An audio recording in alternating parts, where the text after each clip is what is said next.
Batch 2 নিয়ে গুরুদংমা রাইডে বেরিয়ে এরকম অবস্থা হবে আমি ভাবতে পারিনি। বন্ধুরা, আজকে তারিখ হলো 25শে মার্চ 2026, আর এই মুহূর্তে আমি দাঁড়িয়ে আছি মাঙ্গানে। আজ তোমাদের মাঙ্গান এবং নর্থ সিকিমের একটু আপডেট দেবো। দেখো, কালকে সারা দিন প্রচুর বৃষ্টি হয়েছে, লাচেনে বিভিন্ন জায়গায় ল্যান্ডস্লাইড হয়েছে। মুন্সিতাং এরিয়াতে শুধু 3টে ল্যান্ডস্লাইড হয়েছে। কোনো গাড়ি বা বাইক কালকে বিকেল 2টোর পরে আর লাচেন দিকে যেতে পারেনি। চুংথাংয়ে আমরা আটকেছিলাম কালকে বৃষ্টির জন্য অনেকক্ষণ, প্রায় 1.5-2 ঘন্টা।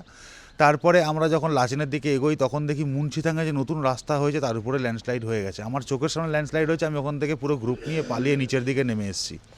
তো এই মুহূর্তে আমি মাঙ্গানে আছি, কারণ ওইখান থেকে আমরা ব্যাক করে ভেবেছিলাম লাচুং যাব, বাট রাতারাতি লাচুংয়ের সমস্ত হোমস্টে, সমস্ত হোটেল পুরো সোল্ড আউট হয়ে যায়।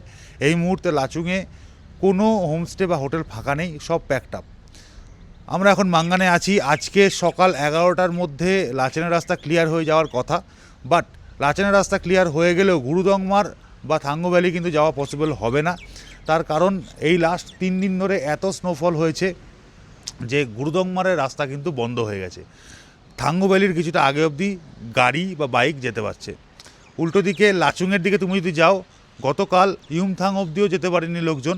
আজকে ইউমথাং খুলেছে, বাট 0 পয়েন্ট স্টিল ক্লোজড। কাটাও ভ্যালি হালকা হালকা ভিজিট করা যাচ্ছে, কিছুটা যাওয়া যাচ্ছে।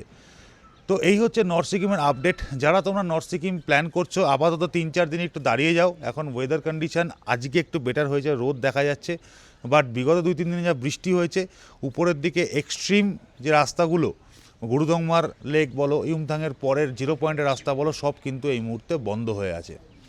আমাদের প্ল্যান অফ অ্যাকশন কী হবে? আমরা চেষ্টা করছি লাচুংয়ে একটা প্রপার্টি খোঁজার জন্য, যেখানে আমরা 28 জনকে রাখতে পারবো, এবং তাহলে আমরা মাঙ্গান থেকে লাচুংয়ে মুভ করে যাবো। আদারওয়াইজ আমাদের মাঙ্গানেই থাকতে হবে।